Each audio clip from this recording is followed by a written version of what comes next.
ആഷിക്ക് നമ്മൾ കഴിഞ്ഞ കുറേ ദിവസങ്ങളായി ഓപ്പറേഷൻ സിന്ദൂറിന് ശേഷം പ്രത്യേകിച്ചും ഇന്ത്യയുടെ നയതന്ത്ര ബന്ധങ്ങളെക്കുറിച്ചൊക്കെ വളരെ വിശദമായി തന്നെ അപ്ഡേറ്റ് ചെയ്യുന്ന സംസാരിക്കുന്ന ചാനലാണ്. നമ്മളെ സംബന്ധിച്ച് നമ്മളതിൽ വളരെയധികം ശ്രദ്ധയും ചെലുത്തുന്നുണ്ട്. ഇതിൽ കഴിഞ്ഞ ദിവസം ശശി തരൂരുമായി ബന്ധപ്പെട്ട അദ്ദേഹത്തിൻ്റെ സ്പീച്ചുകളും കാര്യങ്ങളും അദ്ദേഹം എടുക്കുന്ന നിലപാടുകളെക്കുറിച്ചും നമ്മൾ സംസാരിച്ചു.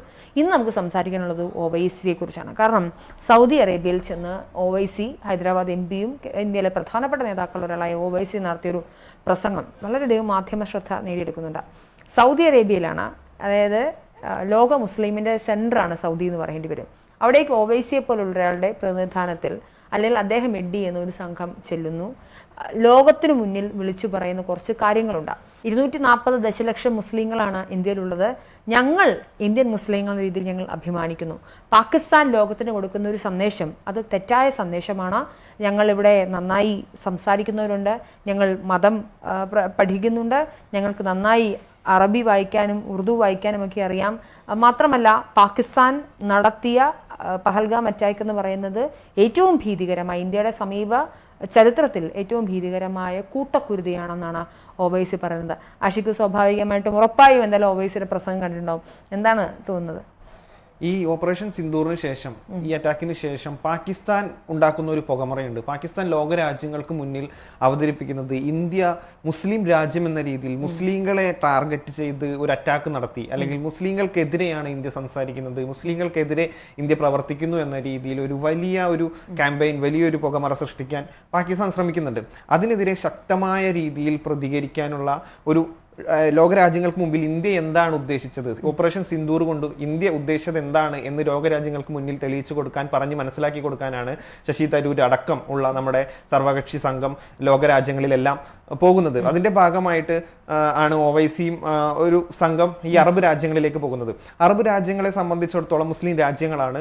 അതുകൊണ്ട് തന്നെ ഈ പാകിസ്ഥാൻ അവിടെ പോയി പറഞ്ഞത് എന്താണോ, അവരവിടെ സൃഷ്ടിച്ചെടുത്തത് എന്താണോ, അതെല്ലാം ചീട്ടുകൊട്ടാരം പോലെ പൊളിഞ്ഞു വീഴുന്ന തരത്തിലാണ് OIC അവിടെ പോയിട്ട് നടത്തിയ ഈ പ്രസംഗം. ഈ പ്രസംഗത്തിൽ വളരെ വ്യക്തമായിട്ട് പറയുന്നുണ്ട്, ഇന്ത്യയിലെ മുസ്ലിങ്ങൾ അഭിമാനത്തോടു കൂടിയാണ് ഞാൻ ഇന്ത്യനാണെന്ന് പറഞ്ഞ് ജീവിക്കുന്നത്. ഇവർ ഉണ്ടാക്കിയെടുക്കുന്ന ഒരു പുകമറ എന്താണെന്ന് വെച്ച് കഴിഞ്ഞാൽ BJP ഭരിക്കുന്ന ഇന്ത്യ അത് മുസ്ലിങ്ങൾക്കെതിരാണ്, ഇന്ത്യയിലെ മുസ്ലിങ്ങൾ ചൂഷണം ചെയ്യപ്പെടുന്നു, അവർ വളരെ സഹിച്ചാണ് അവിടെ കഴിയുന്നത്, അതുകൊണ്ട് തന്നെ മുസ്ലിങ്ങൾക്കെതിരെ ഈ ഇന്ത്യ അവരുടെ ട്രംപ് കാർഡാണത്. അതായത് ഞങ്ങൾ ഇന്ത്യയിലെ കശ്മീരിനെ ഞങ്ങൾക്ക് ഇങ്ങനെ എടുക്കുന്നത് തന്നെ, അല്ലെങ്കിൽ ഞങ്ങൾ കശ്മീരിന്റെ വാശി പിടിക്കുന്നത് തന്നെ ഈ സെക്ടേറിയനിസം, ഈ വിഘടനവാദം പറഞ്ഞുകൊണ്ട് തന്നെയാണ്. അപ്പോൾ മുസ്ലിങ്ങൾക്കെതിരെയാണ് ഈ ഓപ്പറേഷൻ സിന്ദൂർ നടത്തിയത് എന്ന രീതിയിൽ ഒരു വ്യാഖ്യാനം മറ്റ് രാജ്യങ്ങൾക്ക് മുമ്പിൽ ഉണ്ടാക്കിയെടുക്കാൻ പാകിസ്ഥാൻ പ്രധാനമന്ത്രി അടക്കം ശ്രമിക്കുന്നുണ്ട്. അതിന് വ്യക്തമായ രീതിയിൽ മറുപടി കൊടുക്കാനാണ് ഹൈദരാബാദ് MP കൂടിയായ OIC അയക്കുന്നത്. OIC അത് വളരെ ഭംഗിയായി, ഇപ്പോൾ നോക്കൂ, ഇന്ത്യ തെരഞ്ഞെടുത്ത ഓരോ ആളുകളും ജാതി മത ഭേദമന്യേ പാർട്ടി ഒന്നും നോക്കാതെയാണ് ഈ സർവകക്ഷി സംഘത്തിൽ അയച്ചിട്ടുള്ളത്. ശശി തരൂർ MP നമുക്കറിയാം ഇപ്പോൾ ഇന്ത്യയെ പറ്റി എത്രമാത്രം നല്ല രീതിയിലാണ് മറ്റു രാജ്യങ്ങൾക്ക് മുമ്പിൽ ഇന്ത്യയെ പ്രസന്റ് ചെയ്യുന്നതെന്ന്. അത് രാഷ്ട്രീയം നോക്കിയല്ല, ഇന്ത്യ എന്ന വികാരം ഉൾക്കൊണ്ടാണ് ഇവിടുന്ന് പോയ ഓരോ സംഘത്തിലെ ഓരോ വ്യക്തികളും പ്രവർത്തിക്കുന്നത്. അതിന്റെ ഭാഗമായി തന്നെ OIC വളരെ ഗംഭീരമായ സ്പീച്ചാണ് അവിടെ നടത്തിയത്. ഇന്ത്യൻ മുസ്ലിങ്ങൾ അഭിമാനം ഉള്ളിൽ കൊണ്ട് നടന്ന, ഞാൻ ഇന്ത്യനാണെന്ന് പറയാൻ ഞാൻ അടക്കമുള്ള ഇന്ത്യൻ മുസ്ലിങ്ങൾ പറയുന്നത് അഭിമാനത്തോടു കൂടിയാണ് ഞാൻ ഇന്ത്യൻ എന്ന് പറയുന്നത്. അത് വളരെ വ്യക്തമായി അറബ് രാജ്യങ്ങൾക്ക് മനസ്സിലാക്കി കൊടുക്കുന്ന രീതിയിലാണ് OIC-യുടെ ആ പ്രസംഗം ഞാൻ വീക്ഷിച്ചത്. ഇത് മാത്രമല്ല, ഇതിൽ വളരെ രസകരമായി കഴിഞ്ഞ പാർലമെന്റ് സമ്മേളനത്തിന്റെ സമയത്താണ് വഖഫ് ബില്ല് അവതരിപ്പിക്കുന്നത്. ആ സമയത്ത് കേന്ദ്ര സർക്കാരിനെതിരെ അതിശക്തമായി വിമർശിച്ചുകൊണ്ട് വഖഫ് ബില്ല് കീറി പാർലമെന്റിൽ പ്രതിഷേധിച്ചൊരു വ്യക്തിയാണ് OIC. ആ OIC രാഷ്ട്രത്തിനൊരു ആവശ്യം വന്ന സമയത്ത് അവിടെ നിന്ന് എൻ്റെ രാഷ്ട്രത്തെ പ്രതിനിധാനം ചെയ്തുകൊണ്ട് സംസാരിക്കുന്നു എന്ന് പറയുന്നിടത്ത് എന്താണ് ഇന്ത്യയിലെ നേതാക്കൾ, എന്താണ് ഇന്ത്യയിലെ മുസ്ലിങ്ങൾ, എന്താണ് ഞങ്ങൾ വിശ്വപൗരന്മാർ എന്ന രീതിയിൽ ഞാൻ പറയുന്നത്, അതിന് വലിയൊരു മാനവികതയുടെ വശം കൂടിയുണ്ട്. സത്യത്തിൽ പഹൽഗാം അറ്റാക്ക് നടക്കുന്ന സമയത്ത് അത് വലിയൊരു ഗുരുതരമായ കേന്ദ്ര സർക്കാരിൻ്റെ വീഴ്ചയാണ് എന്ന് പറഞ്ഞുകൊണ്ട് കൈ ഒഴിഞ്ഞ് പലർക്കും നിൽക്കാമായിരുന്നു.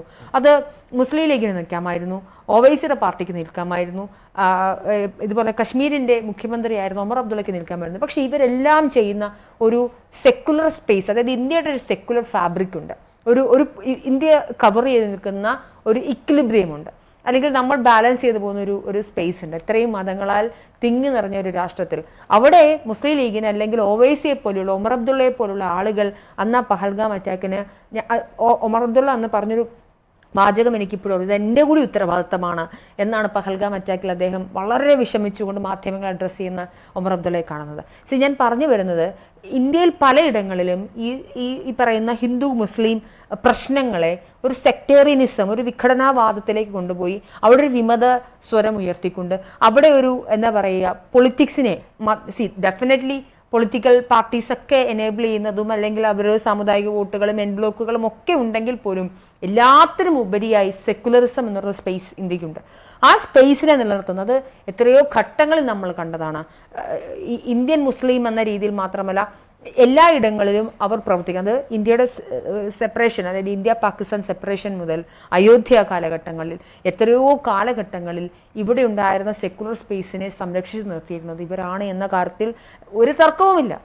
അവർക്ക് വേണമെങ്കിൽ ഇവിടെ കേന്ദ്ര സർക്കാരിനെതിരെ അറ്റാക്ക് ചെയ്യാമായിരുന്നു, മോദിയെ അവർക്ക് അറ്റാക്ക് ചെയ്യാമായിരുന്നു, അല്ലെങ്കിൽ ഈ പറഞ്ഞതുപോലെ അവർക്ക് അവരുടെ പൊളിറ്റിക്കൽ ടൂൾസ് എടുത്ത് ഉപയോഗിക്കാമായിരുന്നു. പക്ഷേ വളരെ പ്രിസൈസായി, വളരെ കൃത്യമായി എങ്ങനെയാണ് ഞങ്ങളുടെ രാജ്യം ഇതിനെ അറ്റാക്ക് ചെയ്തത്, എങ്ങനെയാണ് പാകിസ്ഥാൻ്റെ ടെററിസം ഈ ഞങ്ങൾ കാത്തു സൂക്ഷിക്കുന്ന ഈ സെക്കുലറിസ്റ്റ് ഫാബ്രിക്കിനെ പൊളിക്കാൻ നോക്കുന്നത് എന്ന് സംസാരിക്കാനും അത് കൃത്യമായി മനസ്സിലാക്കാനും ഇനി ഞങ്ങളുടെ ഇടയിലുണ്ടെങ്കിൽ, ഞങ്ങളുടെ പ്രശ്നങ്ങളുണ്ടെങ്കിൽ ഞങ്ങൾ ആ ജനാധിപത്യത്തിൻ്റെ വേദികളിൽ സംസാരിച്ചു കൊള്ളാം എന്ന് പറയുന്ന വളരെ മനോഹരമായൊരു പ്രസംഗം, അല്ലെങ്കിൽ വളരെ മനോഹരമായൊരു ആശയം, ഒരു വ്യക്തിത്വത്തെയാണ് എനിക്ക് അവിടെ കാണാം. ഇപ്പോൾ ഒവൈസിയുടെ പൊളിറ്റിക്കൽ സ്റ്റാൻഡുകളോടൊക്കെ വ്യക്തിപരമായി എനിക്ക് വിയോജിപ്പുകളുണ്ടാകാം, ആശിക്കുന്നുണ്ടാകാം. പക്ഷേ ഇതിനൊക്കെ ഉപരിയായി ഒരു ഇന്ത്യൻ പൗരനായി നമ്മൾ നിൽക്കേണ്ട സ്ഥലങ്ങളിൽ നിൽക്കാൻ പറ്റുക എന്നിടത്താണ് നമ്മളുടെ ആ ധൈര്യമെന്നോ അല്ലെങ്കിൽ എൻ്റെ രാഷ്ട്രം എന്നിൽ അർപ്പിച്ച കടമ നിർവഹിക്കൽ എന്ന് മനസ്സിലാക്കുന്നു. പക്ഷെ എനിക്കൊന്നും ഇവിടെ കോൺഗ്രസ് ആണ് കുറച്ചുകൂടെ പെടാൻ പോകുന്നതെന്ന് തോന്നുന്നു. അല്ല, ഇവിടെ മനുജ എടുത്തു പറയേണ്ട ഒരു കാര്യം, പ്രതിപക്ഷ പാർട്ടികൾക്ക് ഒരു തരത്തിലും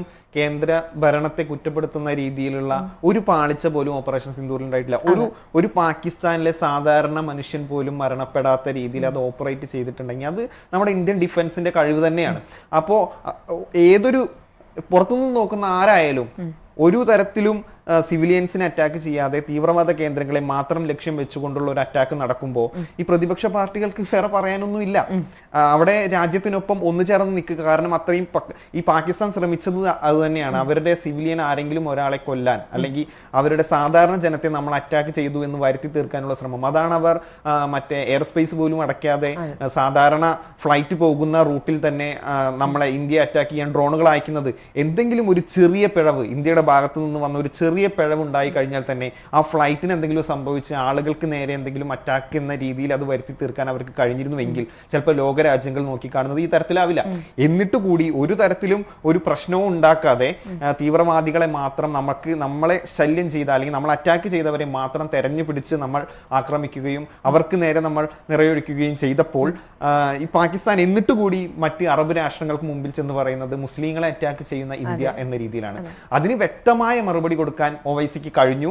അതാണ് ആ സ്പീച്ചിലൂടെ ഇന്നലെ അവിടെ കാണാൻ കഴിഞ്ഞത്. വളരെ വളരെ കൃത്യമായിട്ട് പറയുന്നു. 240 ദശലക്ഷം ഇന്ത്യൻ മുസ്ലിങ്ങൾ വളരെ അഭിമാനത്തോടു കൂടി പറയുന്നു, ഇത് എൻ്റെ ഇന്ത്യയാണ്, ഞാൻ ഇന്ത്യനാണ്, ഇന്ത്യക്കാരനാണ്, ഞാൻ ഇവിടെ സേഫാണ്, അഭിമാനത്തോടു കൂടിയാണ് ജീവിക്കുന്നതെന്ന്.